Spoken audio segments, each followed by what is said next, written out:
نحمدہ ونصلی علی رسولہ الکریم اما بعد اعوذ باللہ من الشیطان الرجیم بسم اللہ الرحمن الرحیم۔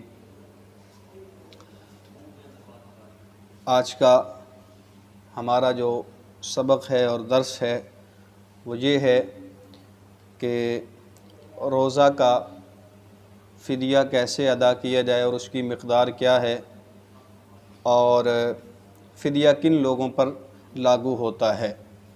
پہلے نمبر پر فدیہ ایسے لوگوں پر لاگو ہوتا ہے جو 53 سال کی عمر کو پہنچے ہوئے ہوں، انتہائی ضعیف العمری کو پہنچے ہوئے ہوں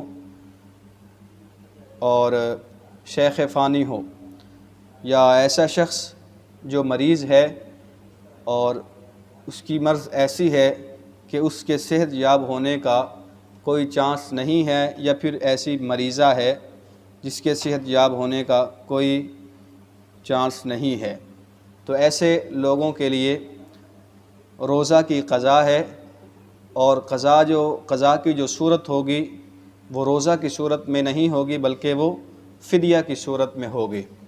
فتاوی عالمگیری میں موجود ہے، فالشیخ الفانی الذی لا یقدر علی الصیام یفطر ویطعم لکل یوم مسکینا، کہ ایسا بوڑھا جو روزے کی طاقت نہ رکھتا ہو اس کے لیے چاہیے کہ مسکین کو 2 وقت کا کھانا کھلا دے، یہ ایک روزے کا فدیہ ہے۔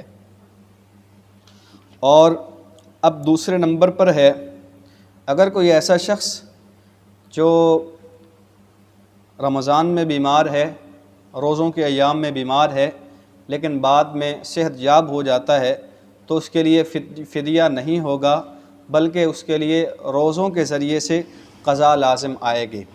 ایسا شخص فدیے سے بری ہوگا، اس کے لیے روزوں کی قضا ہی ہوگی۔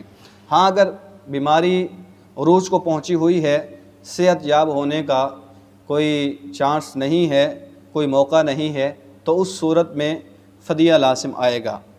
اب دوسرے نمبر پر ہے کہ فدیہ کی مقدار کیا ہوگی۔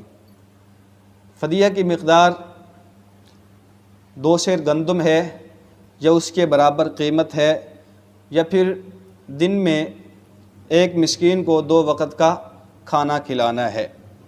یہ مقدار ہے فدیہ کی، 2 سیر گندم یا اس کے برابر کی قیمت۔ تقریباً آج کل کے حالات میں جو گندم کی قیمت ہے سیر کی وہ 40 روپے ہے تقریباً، اس سے کمی بیشی بھی ہو سکتی ہے، لیکن تقریباً غالب گمان یہی ہے کہ 40 روپے ہے۔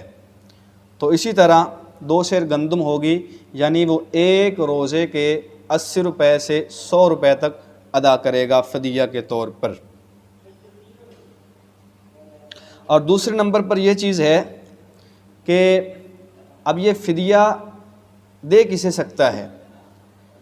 یہ کسی مستحق افراد کو جن کا قرآن مجید میں بھی ذکر آیا ہے، جیسے مساکین ہیں، یتامہ ہیں، اور اسی طرح مسافر ہیں۔ تو جو مستحق افراد ہیں تو ایسے افراد کو، اسی طرح دینی اداروں میں جو پڑھنے والے بچے ہیں، تو اسی طرح یہ سارے کے سارے وہ افراد ہیں جو مستحقین ہیں، اور انہی میں یہ فدیہ تقسیم ہو سکتا ہے اور انہیں دیا جا سکتا ہے۔ اسی طرح فدیہ دینے سے وہ انسان کے ذمے جو روزے کی قضا تھی وہ قضا ختم ہو جائے گی، اور انسان سے وہ قضا ساقط ہو جائے گی۔ اللہ تعالیٰ عمل کی توفیق نصیب فرمائے۔